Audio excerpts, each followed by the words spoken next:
Thank you for your invitation. I'm very happy to talk to all of you today. I'll be very brief about War Child, but War Child has been working in occupied Palestine for about 20 years. Uh, and it works throughout Palestine, so in the Gaza Strip, in East Jerusalem, and in the West Bank. The majority of its work is psychosocial support, so helping children psychologically, so especially children that have been directly affected by violence, whether it's through the different wars that Gaza has gone through over the last 15 years, or attacks by settlers in the West Bank. War Child has also worked in education and protection, and works very closely with Palestinian civil society and Palestinian organizations to reach the most vulnerable and marginalized communities in the West Bank and in the Gaza Strip. So very often those are small towns and villages in Area C or Bedouin communities. I would like to stress really very briefly that I am working as a consultant with War Child. So if I give any views or opinions, especially in the Q&A, those are my own. Those are not necessarily War Child's views or anything like that. But it's also to be able to be more candid with all of you, especially in the part when we're going to have a little bit of a discussion. So if it's okay with everyone, I'll jump straight in because there are a lot of things to talk about. So the topic is children fatalities, or the killing of children, which is a pretty heavy topic. When I was approached with this, I thought I would take a journalistic approach, and one of the very basic things you learn in journalism when you're writing any kind of report is to answer at the beginning of the article the 5 W's. So what, where, when, who, and why. So I will divide the talk in 3 different sections. In the first 2, we will examine the what, where, when, and who, which is basically explaining how children are being killed, how many, where. So this will be in the first section a lot of facts and numbers and figures. I apologize for the facts and figures because I realize that this is, of course, a very insensitive way of approaching it. But in the second part, I will go into 3 specific cases of the killing of children just to illustrate and to go beyond the numbers. Numbers are something that we hear all the time. And as a matter of fact, there is an NGO in Gaza called We Are Not Numbers, which advocates exactly that every person that suffers in occupied Palestine has his or her own story. So I will give you 3 different stories. The last part that I will cover, which is probably the most interesting, is the why and the how. Why are there so many children being killed, and how? So let me begin with the first section. So in the Gaza Strip, there are now over 15,000 children killed. The latest number I could find was 15,239 as of May 23rd, 5 days ago. That does not include the ones that are under the rubble and are presumed dead. There are about 10,000 missing civilians under the rubble. And the estimates in the casualties is 40% of them are children. So you can most likely add around 4,000 children that are still under the rubble and that are also in that count. So the numbers are most likely to be around 20,000 in the Gaza Strip. Over 235 days, that's an average of 85 children killed per day, which is the highest from any conflict in decades. So how is such a high number of children killed in the Gaza Strip? Well, the overwhelming majority are killed in airstrikes from Israeli warplanes. Also different kind of bombings such as tank shelling and artillery shelling, but the overwhelming majority have been killed in airstrikes.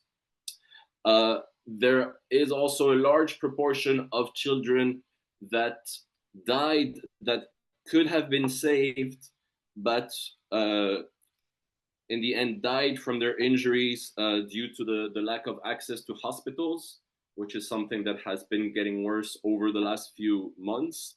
And of course, the lack of medicine, and also the inability of rescue teams in Gaza to recover injured people due to lack of heavy equipment and fuel to operate the machinery.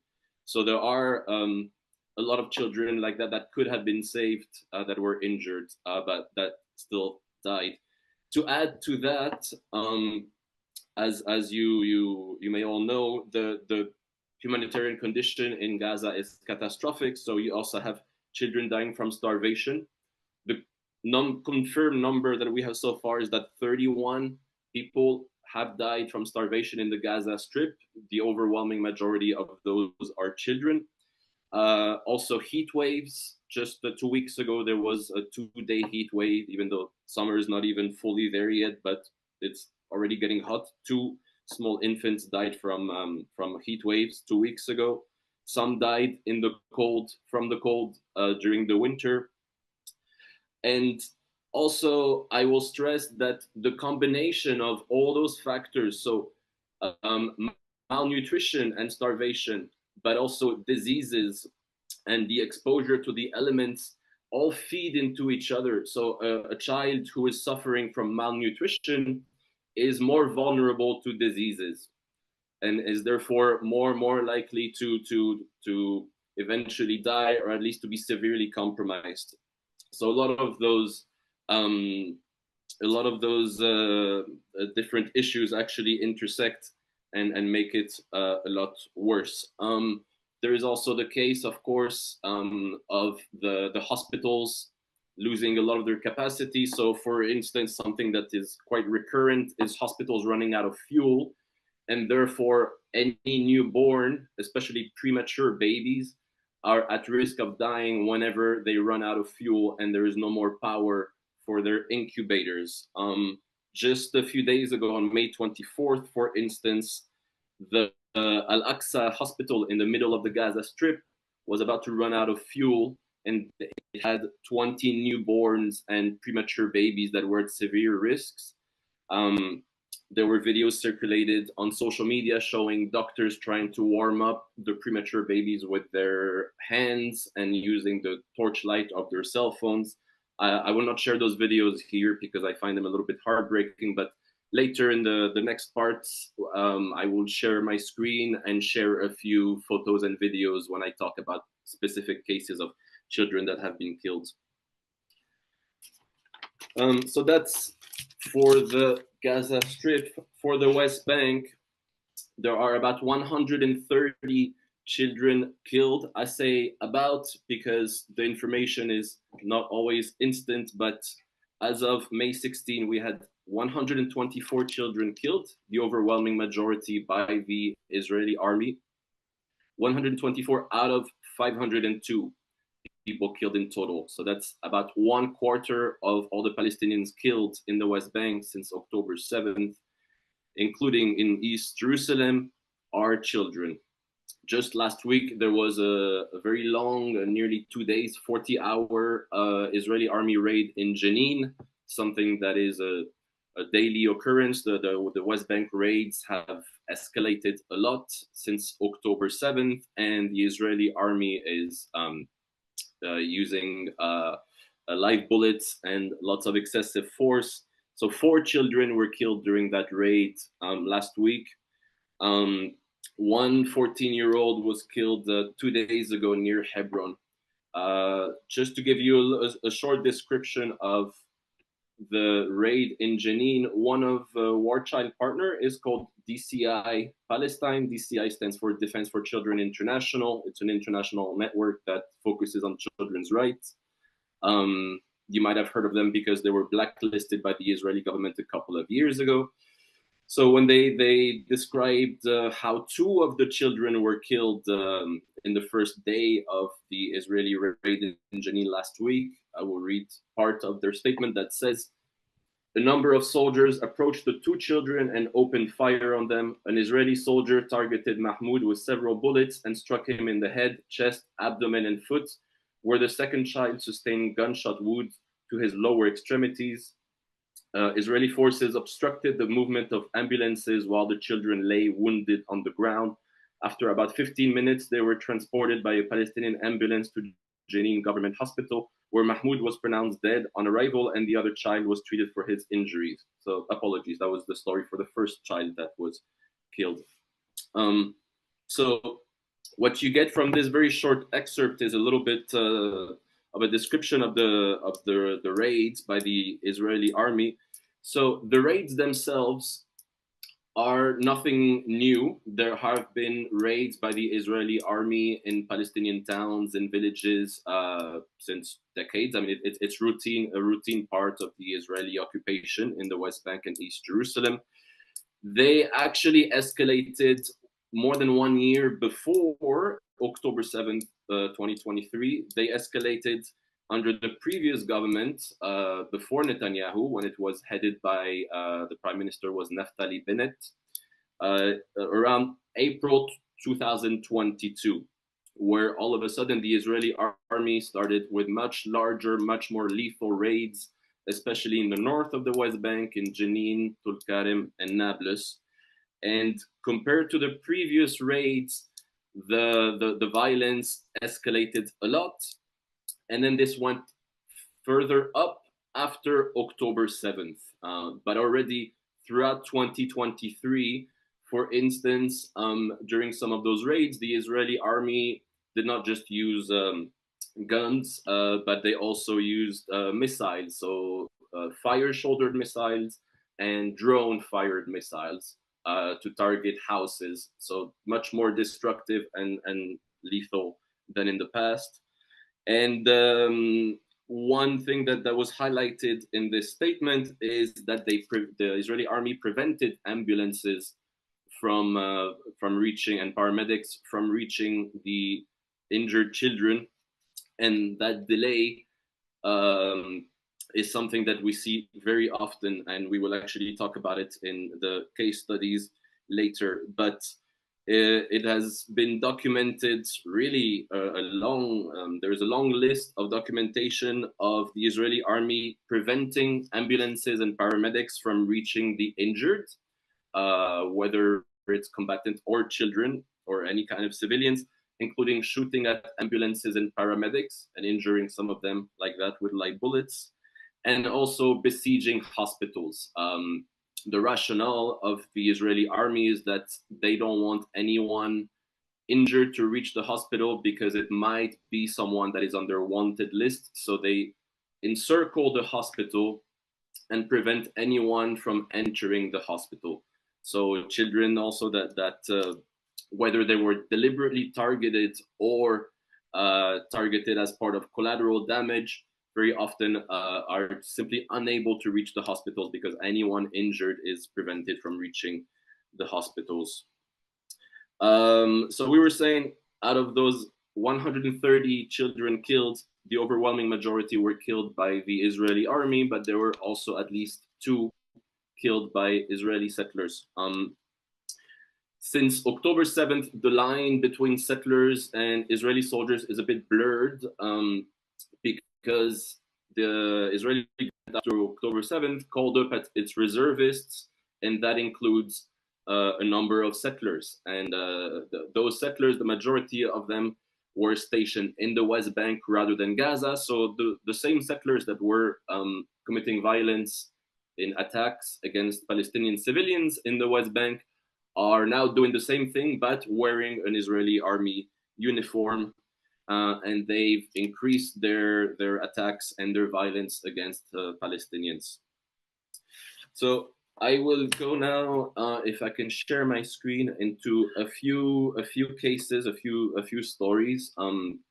Those are all stories that were in the media at one point or another.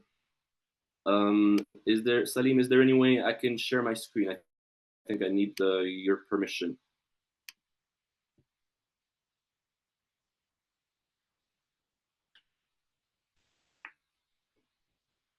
Can you try now?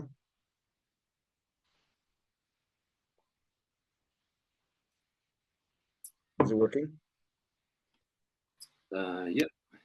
Okay, I will share like this. Can you see it? Not yet, no.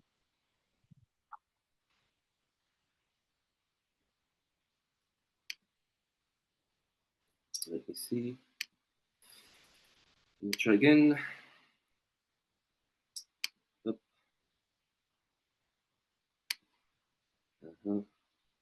So, entire screen, share. Still nothing? I Very might need strange, nothing. Google Chrome, system preferences, la la la la la la.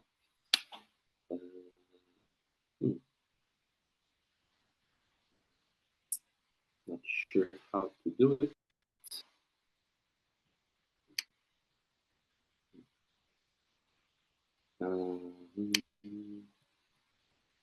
Apologies for this, but it would be much better if I can indeed share the screen to share some videos. Can you try now?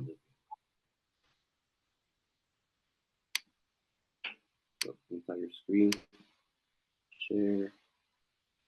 Anything?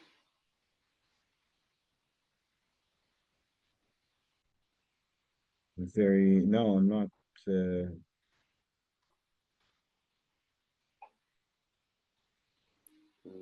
let me check Sorry. something really quick. System preferences, browsers. La, la, la.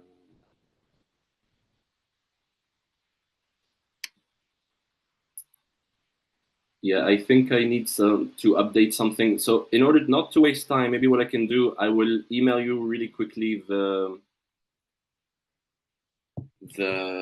link, Salim, Yeah, and there please. is a PowerPoint.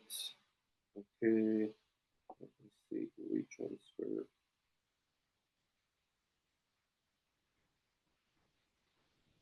Okay, forward.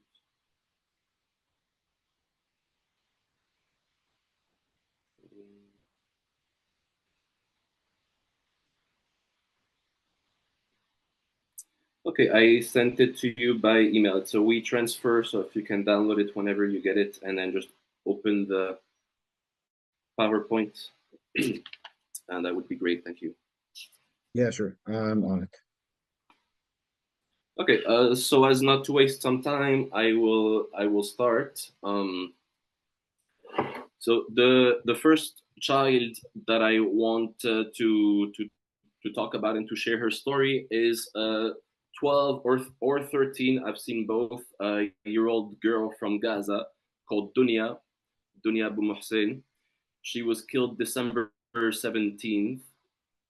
She was in the media, including on Al Jazeera, because she was actually targeted twice.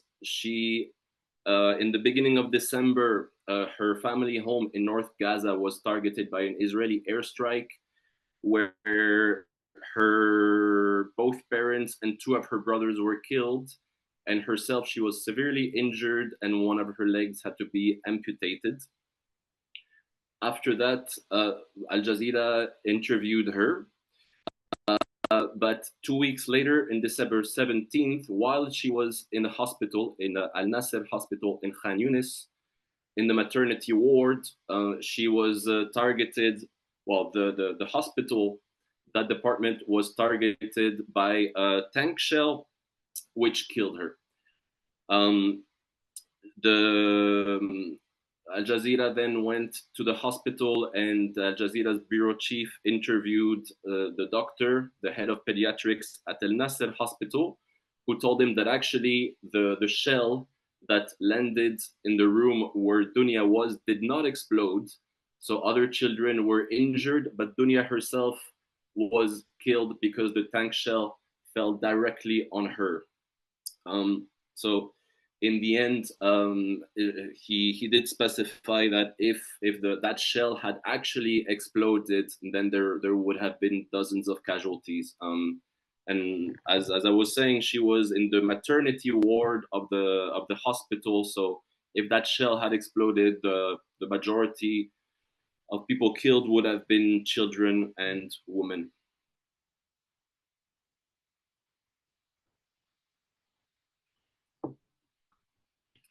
Once we have the PowerPoint, I will share a short video where she was interviewed after her first injury. It's very short. Alex, I'm not sure why, but the PowerPoint is not opening. Do you want me to share the video? There's two. There's two files, so maybe look at the second one. Okay. There's two PowerPoints, and I think the first one is some weird corrupted file. Just ignore it. Yes, got it. Let me just share the screen.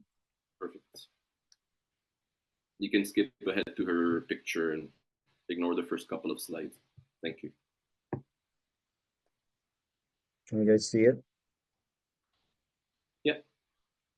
Okay.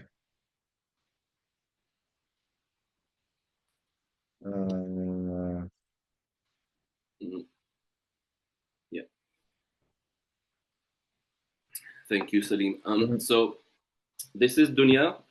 This is a video that was published after she was killed, but it also includes the interview that was filmed after the first strike, where she was severely injured. So feel free to jump to the next slide and to play the next video. It's very short.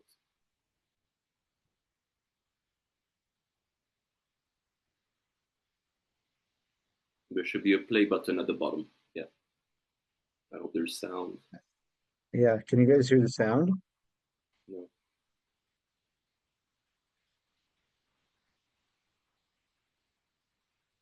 From my side, there's no sound.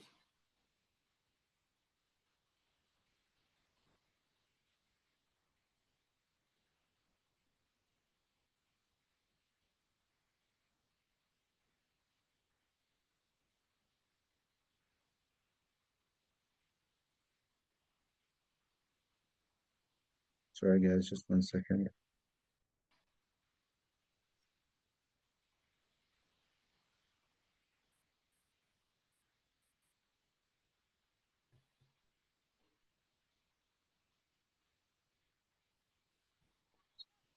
No.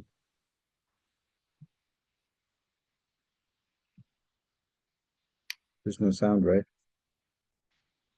No. So far, no. Far, no.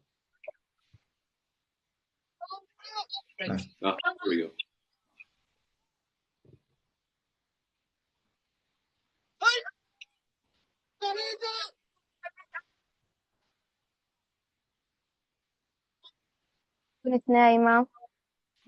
We were sleeping, then woke up, my father, my sister, and myself. My mother was with my brother. The second missile hit our house, and the whole place was full of chaos. We were all injured. Dust and bricks were all over the place.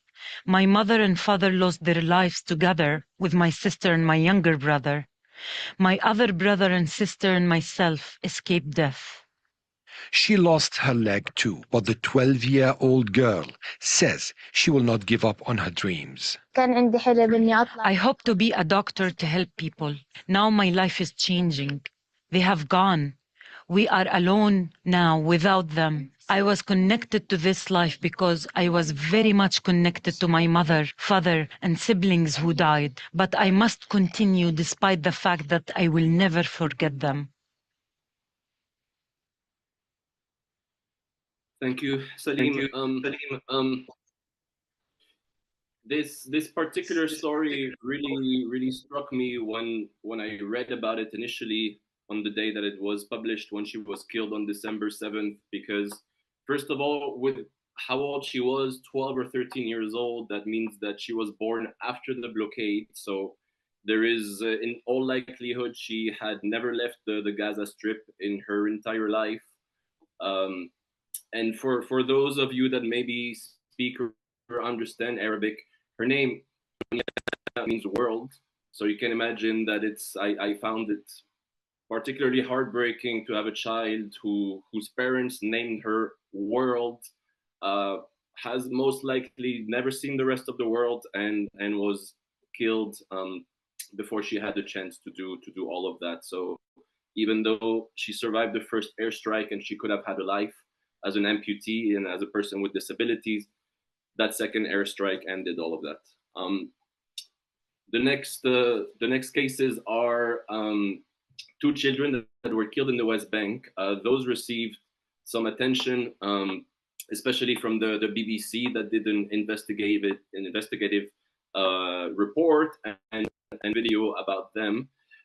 It's two children that were killed at the same time when they were with a group of children in Jenin during an Israeli army raid on November 29th. This is 8-year-old Adam. And if you can go to the next slide, Salim, on the next one. Actually, yeah, on the left here is his 15-year-old friend Basil. Adam was shot with one bullet in the head and died instantly from that, whereas his friend Basil was shot twice in the upper chest and bled out and died. The BBC actually did this very short video which detailed this. They also published an article where they accused Israel of, or charged Israel of, war crimes. Salim, if you don't mind going to the next slide, there is that short video from the BBC. You can press play for this. They will. Since the October the 7th Hamas attacks, the world has been focused on the actions of the Israeli military in Gaza. The West Bank is another section of Palestinian territory that has received less attention. It's home to 3 million Palestinians and is partially run by the Palestinian Authority. But there has been an Israeli military presence there for decades. That military presence has drastically increased since the beginning of the war, and violence has been surging. A special investigation by Isabel Young, Josh Baker and Sarah Obeidat has uncovered new evidence about the killing of 2 boys by the Israeli army. Here's Isabel Young. You may find some images in her report distressing. On the 29th of November last year, 15-year-old Basil and 8-year-old Adam were killed by Israeli forces on a street in Jenin in the West Bank. Our team, in collaboration with BBC Verify, have been piecing together what happened to them. We've been able to collect CCTV footage and mobile phone footage, witness testimony and information about the movements of the military that day. And this has allowed us to create a timeline of those shootings. In the afternoon, a convoy of at least 6 Israeli armoured vehicles were returning from a nearby raid. We've tracked their routes across Jenin, which took them past the street where Basil and Adam were. The 2 boys and around 7 friends were out on the street. CCTV footage from a shop shows Basil in the foreground here holding something in his right hand and making a movement with it with his left hand towards it. You can then see him shot and falling backwards. More bullets hit the ground nearby him. Video from another angle shows 8-year-old Adam slightly further down that same street from Basil. He's shot in the back of his head as he's trying to run away. He also falls, this time forwards, and is then dragged behind a car. We were also able to obtain another crucial video of this incident, which is a nearby boy who was filming on his phone at the time. He was able to capture one of the Israeli military vehicles driving by. When this footage is slowed down and enhanced, it shows the driver's door opening. You can see that right here. The driver has a direct view of those boys. They're around 24 meters away from Basil and 36 meters away from Adam. We know that at least 11 shots were fired from the direction of the armored vehicle because we examined the bullet strikes at the scene. We've also got hold of copies of Basil and Adam's medical reports, and they show us that 2 bullets struck Basil's chest and another one hit Adam in the back of his head. Now, the exact rules around when soldiers can and can't use lethal force in the West Bank are secret, but some of the rules that apply elsewhere are public. Guidelines of the Israeli Defense Forces state that the use of lethal force must be a last resort, and that it must be proportionate in relation to the danger, suggesting that Basil and Adam would have needed to pose a serious threat to soldiers. According to all the video evidence that we've examined, 8-year-old Adam was not armed when he was shot in the back of his head. The Israeli army has said that the suspects had been attempting to hurl explosives towards their forces, which put them in immediate danger. They also shared this annotated picture with us that they say shows an explosive device lying on the ground close to where Basil was shot. The object looks consistent with a type of very small pipe bomb that is used in the West Bank, but we can't fully verify the image itself. We've shown our findings to international human rights experts.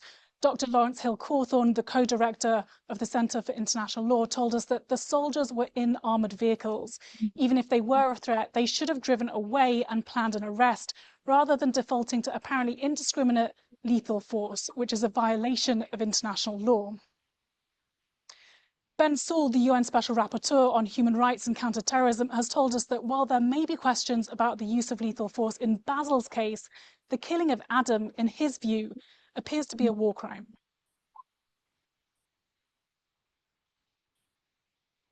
There you have it. The last story that I will share is one that was not featured so much in the media. In fact, it was very difficult to find a lot of information. Salim, if you can jump to the next slide. So this, as you can see, the timestamp is from December 13th, 2023, where in another West Bank raid, the Israeli army at that point had killed 7 Palestinians, including one boy that died because he was prevented by the Israeli army from accessing the hospital. So we've already talked about this a little bit a few minutes ago. But in this case here, you can go forward to the next slide. The reason why it's hard to find information was because this child was not injured by the Israeli army. However, when the Israeli army conducts raids, whether it's in towns or villages, as part of the raids, it imposes a closure and a curfew on the entire town, meaning that all the roads leading to in and out of those towns are blocked, and no one is allowed to go in and out as long as the raid continues. And as we were saying earlier, some of those raids can last more than one day. They can last several days, up to 4 days or 5 days, I think is the most we've seen so far.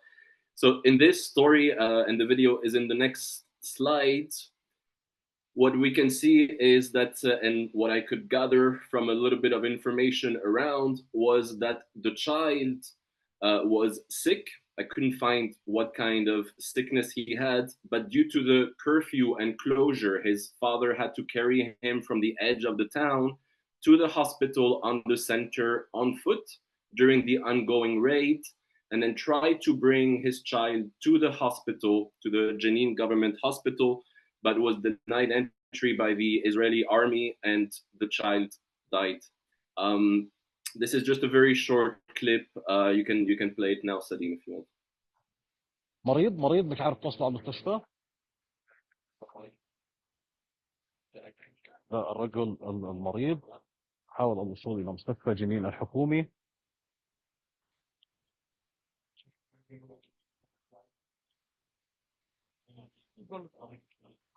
كويس ثبوت.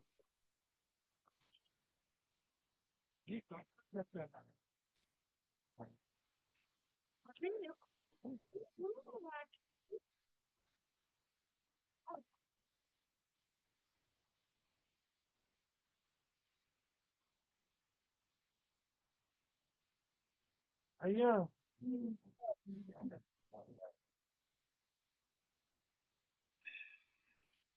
So yeah, this is just a very short clip, but as you can see, the Israeli Jeep is right there and the hospital is just behind.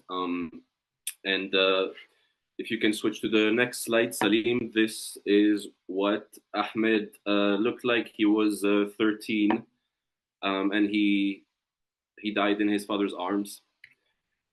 Those are just 3 individual stories from thousands of children killed. Each of them has their own stories, but I just wanted to bring their stories to you. So I will go now to the last part. We might go a little bit over time, so I will try to not waste too much time. But if we're wondering why is there such a high number of civilians and of children killed, well, as I was saying at the beginning of this call, the overwhelming majority of casualties overall are in airstrikes in Gaza, and there has been ongoing airstrikes daily, with the exception of that last week of November when there was a short ceasefire. But the airstrikes have not stopped since, and they kill a lot of people. So what is quite revealing was an article published by an Israeli journalist about 2 months ago, on April 3rd, 2024. Maybe some of you have heard of it and read the article, but I will take a look at the article itself in the next slide. So this article talks about an AI, artificial intelligence system used by the Israeli army since October 7th in the Gaza Strip, which generates targets for them to use airstrikes of people suspected of being Hamas members. The system itself was actually described in this book that you see on the screen now, which is from 2021, written by, as you can see, Brigadier General Y.S., where if you look down at the last paragraph, it says Brigadier General Y.S., an expert analyst, technology director, commander of an elite intelligence unit, we will see which one in a second, and winner of the prestigious Israel Defense Prize for his AI-based anti-terrorism project, wrote this book, The Human Machine Team, to address how the combination between human and artificial intelligence can solve national security challenges and threats, lead to victory in war, and yada, yada, yada. The article that we'll take a look at right now is extremely interesting because it interviewed 5 Israeli soldiers that were directly involved in approving the targets generated by this AI, by Lavender. And so they explain how targets, quote unquote, are generated, but especially how they applied this and why there were so many casualties. This article was published in around the world, like in The Guardian and in France. In the US, it did not receive a lot of media attention, most likely because it is very incriminating. Of course, the Israeli army denied all of the quotes and facts reported in this article. And just one last word to say that so this book, which is referred to in the article that we're going to take a look at right now, in this article, the current commander right now of Unit 8200, which is the Israeli cyber intelligence unit, in this book, he advocates for a system, which is now the one that we're going to talk about, Lavender. It's not referenced in the book. Maybe the name was only generated more recently at the beginning or in October last year. And the commander of this unit is not named, but the anonymous sources in the article confirmed that this book was written by the leader of this Unit 8200. If you can go to the next few slides, Salim. This article is available online. 972 magazine is a very good investigative magazine that has Israeli and Palestinian and international journalists, and I encourage you to take a look at this article, but also in general. So what I've done is to highlight a lot of the most important parts of the article that explain how the system works and why there are so many casualties amongst women and children. So I'll start here. This is a description at the beginning of the article by the author, where it says that the Israeli army systematically attacked the targeted individuals, so those generated targets that the AI generated, while they were in their homes, usually at night when their whole families were present, rather than during the course of military activity. According to the sources interviewed in this article, this was because, from what they regarded as an intelligence standpoint, it was easier to locate the individuals in their private houses. An additional AI, including one called Where's Daddy, yes, that's the real name, also revealed here in this article for the first time, were used specifically to track the targeted individuals and carry out bombings after they had entered their family's home. Next slide, please, Sadim. So this is still continuation of this. The result, as the sources interviewed testified, is that thousands of Palestinians, most of which were women and children or people who were not involved in the fighting, were wiped out by Israeli airstrikes, especially during the first weeks of the war because of the AI program's decisions. One of the sources say, we were not interested in killing Hamas operatives only when they were in a military building or engaged in a military activity, says the intelligence officer. On the contrary, the IDF bombed them in homes without hesitation as a first option. It's much easier to bomb a family's home. The system is therefore built to look for them in these situations. Next slide, please.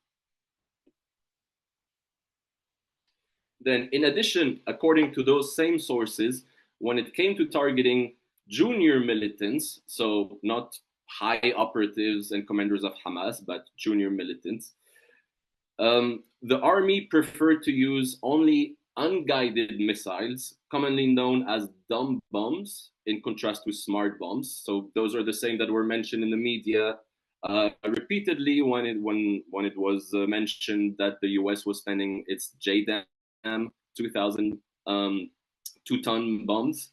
So those are the dumb bombs, which can destroy entire buildings on top of their occupants and cause significant casualties. The quote of one of those interviewed was, he was saying, you don't want to waste expensive bombs on unimportant people, so low-ranking Hamas operatives. It's very expensive for the country, and there is a shortage of those smart bombs, said C, one of the intelligence officers. Sorry. One other source said that they had personally authorized the bombing of hundreds of private homes of alleged junior operatives marked by lavender, with many of those attacks killing civilians and entire families as quote-unquote collateral damage. Next slide, please. And in the first weeks of the war, in an unprecedented move, according to two of those sources interviewed, the army also decided that for every junior Hamas operative that lavender marked, and we will see later that there were 37,000 of those potential targets, it was permissible to kill up to 15 or 20 civilians. So to kill one junior operative, as they call it, it's okay to kill 15 or 20 civilians. In the past, the military did not authorize any collateral damage during assassinations of low-ranking militants. The same sources added that in the event that the target was a senior Hamas official, the army on several occasions authorized the killing of more than 100 civilians in the assassination of a single commander. And we've had many of those instances in the news throughout the weeks where you've seen particularly heavy airstrikes that killed dozens, sometimes triple digits, civilians. That was because of one senior Hamas operative that, according to their system, was there. Next slide, please. The sources said that the approval to automatically adopt Lavender's kill lists, which had previously been used only as an auxiliary tool, was granted about 2 weeks into the war after intelligence personnel manually checked the accuracy of a random sample of several hundred targets selected by the AI system. When that sample found that Lavender's results had reached a 90% accuracy in identifying an individual affiliated with Hamas, the army authorized a sweeping use of the system. Basically, the first 3 days of the war, they used this AI to test it with simulations. When those simulations in their eyes reached 90% accuracy, then it was brought into action. From that moment, sources said that if Lavender decided that an individual was a militant in Hamas, they were essentially asked to treat that as an order with no requirement to independently check why the machine made that choice or examine the raw intelligence on which it is based. So one more quote from one of the interviewed sources. It says, at 5 a.m., the Israeli Air Force would come and bomb all the houses that we had marked. We took out thousands of people. We didn't go through them one by one. We put everything into automated systems. And as soon as one of the marked individuals was at home, he immediately became a target. We bombed him and his house. Next slide, please. And therefore, the deadly results of this loosening of restrictions, especially in the first weeks of the war, were staggering. According to Palestinian sources and the health ministry, since the beginning of the war, and this article is from 2 months ago, Israel had killed some 15,000 Palestinians, which at that time was about half of the overall casualties in the first 6 weeks of the war. Next slide, please. So this details a little bit how this AI works. Well, it says that the Lavender AI analyzes information collected on most of the entire population of the Gaza Strip throughout a system of mass surveillance, so drones and the such, then assesses and ranks the likelihood that each particular person is active in the military wing of Hamas or Islamic Jihad. According to sources, the machine gives almost every single person in Gaza a rating from 1 to 100, expressing how likely it is that they are a militant. So basically what that means is, since there is no list of Hamas or other armed group members and fighters, this machine looks at all of the inhabitants of the Gaza Strip and uses algorithms to try to guess which of those civilians are or might be fighters from Hamas or Islamic Jihad. This is when they tested the AI at the beginning of the war before relying on it and putting it into use. So as we were saying, they did those simulations and then went forward when they reached, in their mind, in their view, 90% accuracy. Lavender learns to identify characteristics of known Hamas and Islamic Jihad operatives whose information was fed to the machine as training data, and then to locate those same characteristics among the general population. You can imagine that this is not a very accurate tool.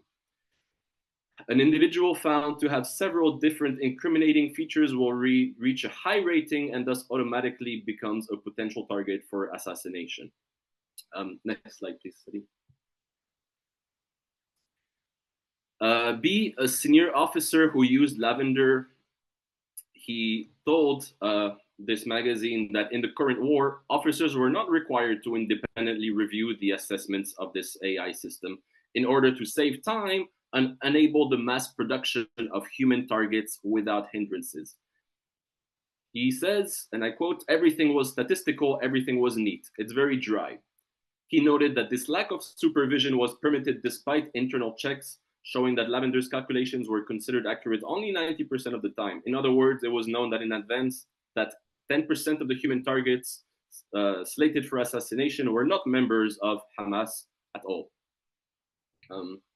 Next slide, please.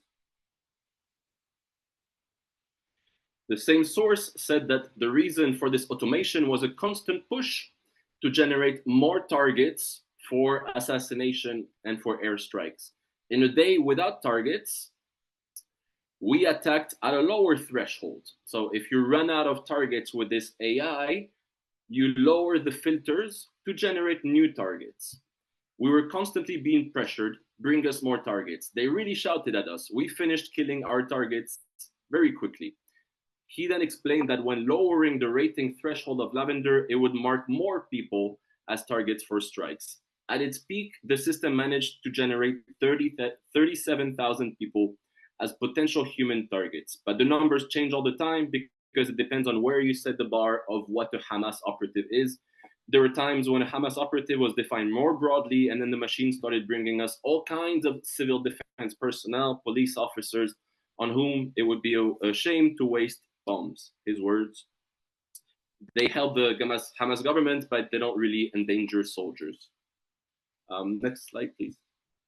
However, in contrast to the Israeli army's official statements, those sources interviewed in this article explained that a major reason for the unprecedented death toll from the Israeli bombardment is the fact that the army has systematically attacked targets in their private homes, as we saw at the beginning, alongside their families, in part because it was easier from an intelligence standpoint to mark family houses using automated systems.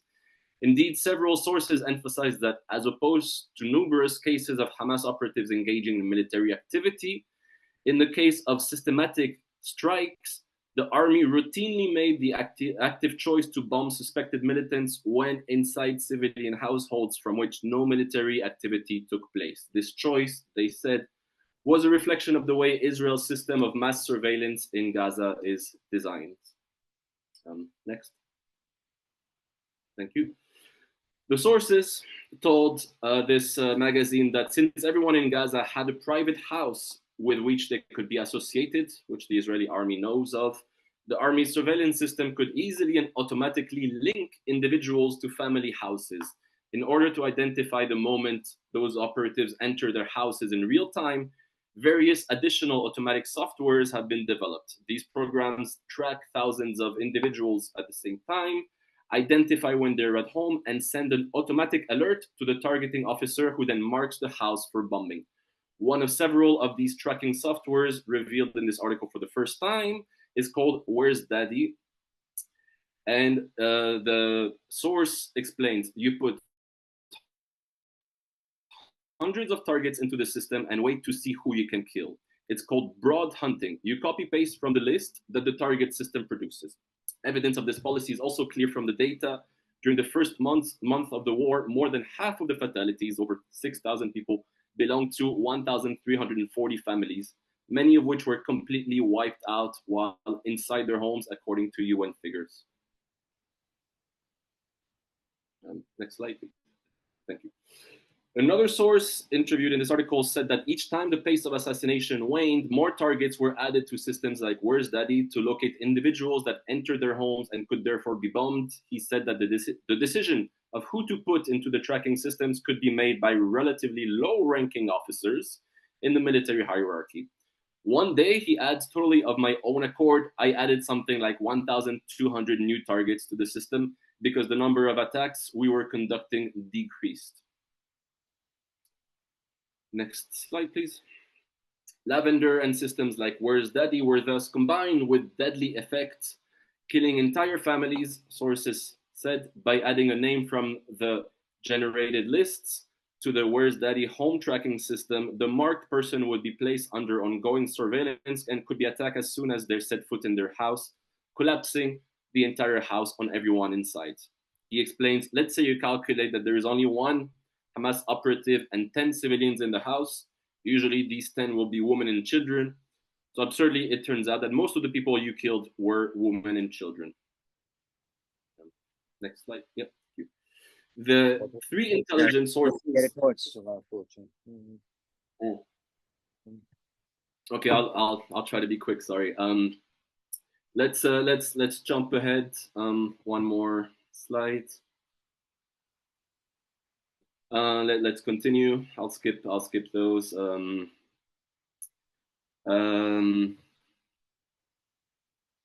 second. Yeah, so you can also skip this one. We've already been over it, where 100 civilians as collateral damage was accepted for senior operatives. Let's also skip this one. Here, there was a completely permissive policy regarding the casualties of bombing operations, so permissive that, in my opinion, it had an element of revenge. One of the sources said the core of this was the assassination of senior Hamas and Islamic Jihad commanders, for whom they were willing to kill hundreds of civilians. We had a calculation: how many for a brigade commander, how many for a battalion commander, and so on. The next few slides are a few quotes where some of the operatives are saying that there were many cases where actually, when they approved such requests, the airstrike was actually delayed, and by that time their target, quote unquote, had already left the building. So essentially the entire families were wiped out, and their original target was not even in the building anymore. To save some time, let's fast forward a little bit to the next section. So we've explained now why we have such a high number of civilians, including children, killed. I will, Salim, if you can just share the last few slides. Those are just examples of Israeli public figures, government officials, politicians, and the such, that encouraged Israelis and the Israeli army to use violence indiscriminately, to target children, to kill children. Salim, is there any any way you can share the last slides of the PowerPoint, or am I running out? Same PowerPoint? Yeah, the same one. Yeah, we're actually at the... Sorry, this one I'll just, it's much faster.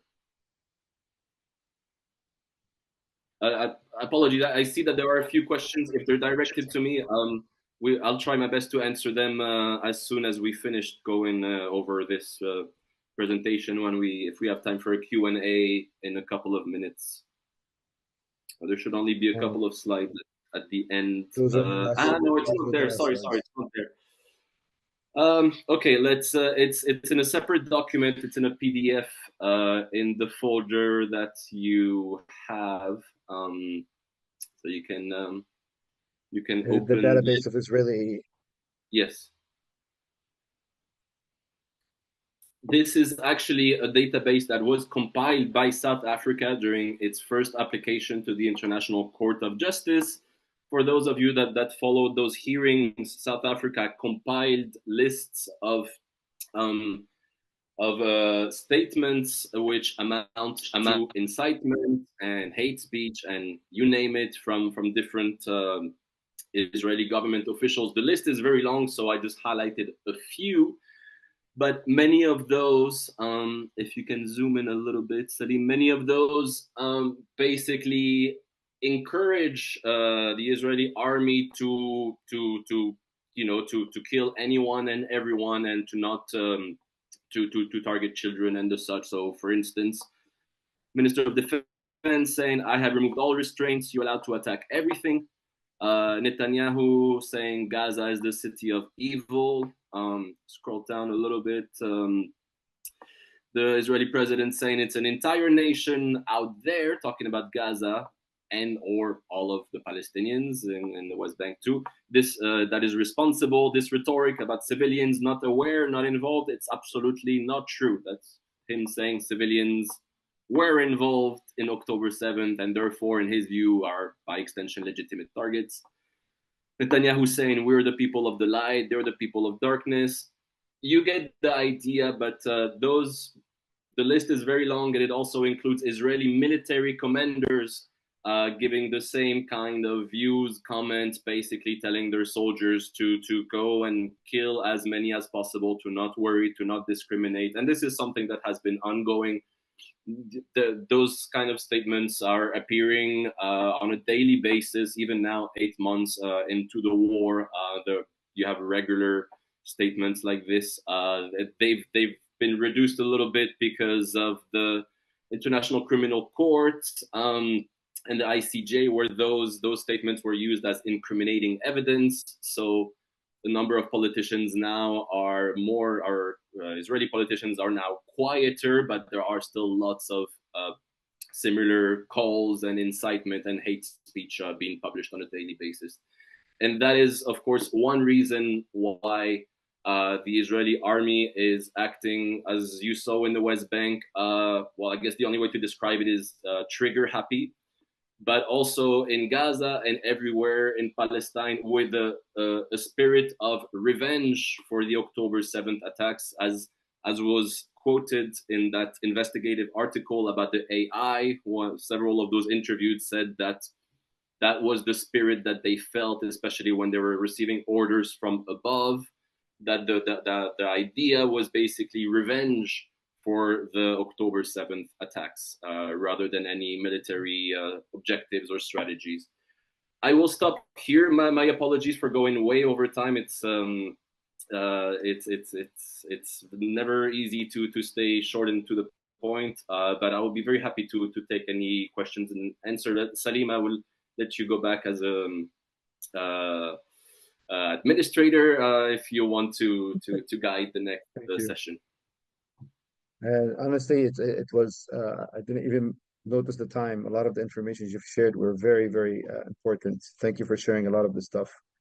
I wasn't able to follow with a lot of the questions. I remember one of the early questions when you were mentioning about the children. Someone asked the question of, do you have a number of how many children that are orphaned now in Gaza? Is there a number?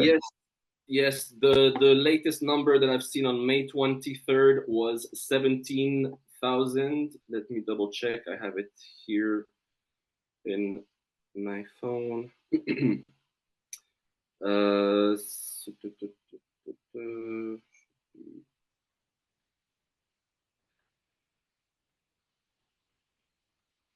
Yes, 17,000 that have been orphaned, that lost one or both parents. What is the source of that? That is the Gaza Government Media Office, and that's from May 23rd. Thank you. Welcome. The article, the spreadsheet you shared, it's online. I'm sure it's going to find. It's the PDF. Yes, it's online. It's relatively easy to find. Yeah, that PDF. It's old now, but it's quite complete. If of course the PDF you have it now, so feel free to share it if you'd like to. I'm just trying to scroll up and see some of the questions. Dorothy is saying, are there war child staff currently in Gaza? There is one in the middle area and two that were evacuated through Rafah before the current invasion of Rafah a couple of months ago, around December. We've got one staff in the middle area, in Deir el-Balah. Are those that die from the effects of the occupation war get included in the death count, or only those with the direct war injuries from missiles, bombings, and bullets? The numbers, if you mean in Gaza, the numbers are those that have reached the hospitals and were injured by airstrikes, gunfire, and the such. It's there is no number for those that died of diseases, because it's as far as I know, it's not counted as casualties because it's unclear, if this child died directly related to the war or not. So the Ministry of Health in Gaza, the numbers that they give are the cases that they received in the hospitals, first of all, and the ones that were that are sick are known. They're not included in that count. So to ask based on this, we're expecting that the death toll, because of the general cause of the war in Gaza, the death toll of children specifically is probably much higher than what is presented. Yeah, as we're saying, if with the current estimate of 10,000 that are dead, that are under the rubble, who have not been retrieved, there is roughly 40% of those. That's the estimate of the proportion of children, which is the same as the number of people killed. It's roughly 40% children, 30% women, 30% adults. Half of Gaza's population is children. So if you're wondering why the number of children killed is 40% and not 50%. One, I remember seeing two interviews of paramedics in Gaza that said that when they went to search in the rubble and they found people killed and injured, they more often found children survivors than adults. And their guess was that because children are smaller, they're more likely to survive when the house and building collapses on them. So that's why it's 40% of children.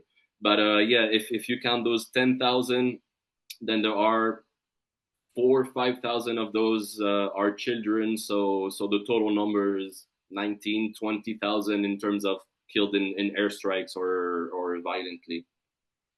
And that, of course, all of this does not include the death toll of children that died because of they were sick and the lack of movement, the lack of hospitals, the lack of need of assistance, and they just died because of the war that is going on. That's not even included, and we don't know an estimate. No. It's first of all, a lot of the hospitals have lost a lot of capacity, so many cases are not brought to hospitals. I'm sure many of you saw images, throughout the last few months of bodies in the street, sometimes decomposing because the hospitals and the ambulances are not able to reach those areas anymore. The civil defense teams are the same. And then there have been an unknown number of in Gaza of civilians killed and that were then buried in mass graves, which are being uncovered throughout the war. So that, and given the lack of the telecommunications very often not working, means that it's very hard to get the complete picture. So a lot of sources say that those numbers are only the verified numbers, and they are quite conservative because it's only the ones that were verified that reached the hospitals. So I said 19, 20,000, including those under the rubble, but in reality, it could be much more, but there is no way to get the exact number because, there will probably be those numbers readjusted when and if the war ends and people are finally able to communicate and to report and to report on relatives killed, then that number is sure to shoot up. I don't know by how much. I know we passed the time, and I know honestly, for me, I'm having a lot of questions now because of all this. I would does anyone have a question? I have one, but I don't want to keep asking all the questions. Does anyone have any last questions? What is War Child's role in reporting this for a possible future ICC war crimes trial?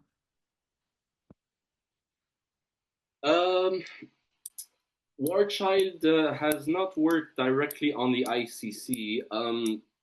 As I said, I'm not a full-time employee, so actually I'm working more with different INGOs here in Jerusalem and in Palestine on other tasks. But there's been, beyond statements, there hasn't been any concrete action by War Child. War Child is perhaps not the most vocal INGO. So a lot of INGOs are quite limited in terms of being outspoken, and the internal mechanisms can be quite slow. So right now, since the ICC ruling is still a bit fresh, there are very few public initiatives from the INGOs that work in occupied Palestine, including War Child. One quick question. I know, and probably this will be definitely a topic that we could discuss in one of the weekly webinars. I know there was many reports that proved that, and specifically now in Gaza, that the military has been taking a lot of Palestinian bodies and even probably using the bodies for for many reasons. How do you say it in English? They're take bodies, and they could use their insides to use them for Organ medical reasons and harvesting. stuff like that. Yes. And is there any reports or documents that they've done the same thing to children, either now in the war or previously? So all of the reports that I've seen have not specified for those cases that they found, and a lot of those cases were found when mass graves were uncovered in the courtyard of several hospitals.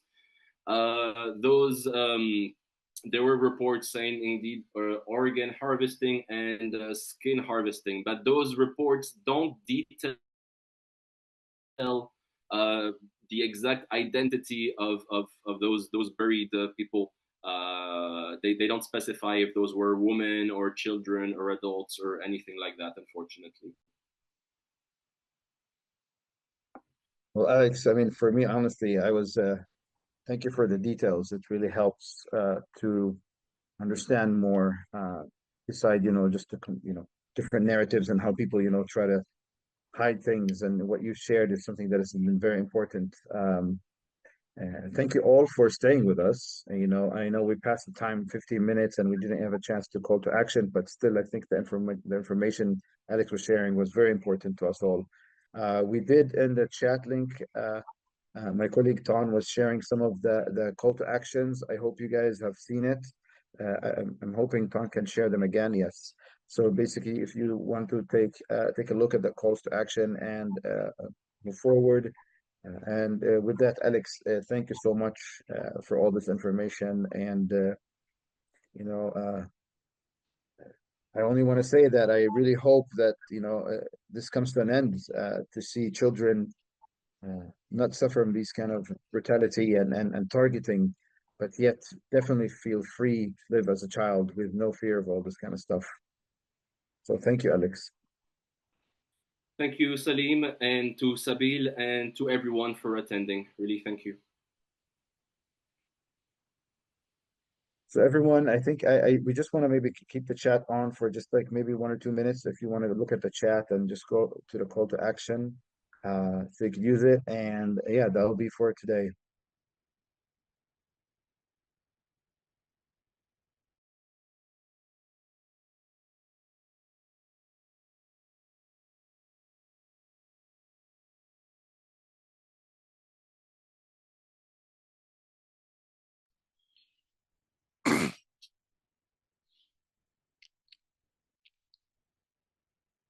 Salim, I wonder if you had seen any of the reporting on the relationship between social media platforms and the targeting software and the Israeli state. I put some in the chat. There is definitely a very intimate relationship, including the new head of Google's R&D globally comes right out of Unit 8200. So basically, the Israeli state owns Google now. I think this is something that needs a lot of thought and investigation. Peter, Honestly, what is the name of that individual? I'm sorry? The name of the individual with Google? I put the link to Poulsen's reporting in the chat, and he specifies who's who and what their relationships are. Thank you. It's detailed. He's reported on it a couple of times.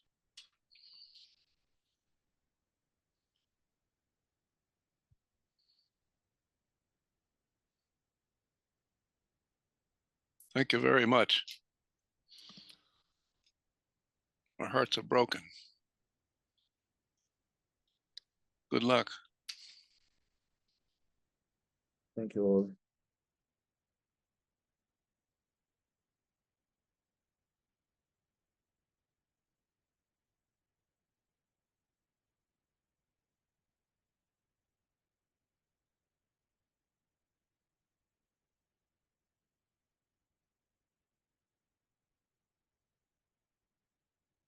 See you all next week.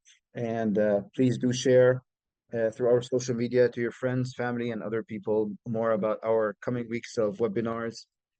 We have set for the next 3 weeks, 4 weeks. We really hope that to reach more people, more friends, more anyone who is interested, want to know information like this that will definitely help them to realize and understand more the reality and what's going on. So we have to reach out as many people as we can. So thank you for today. We wish you all a good day and hope to see you next week.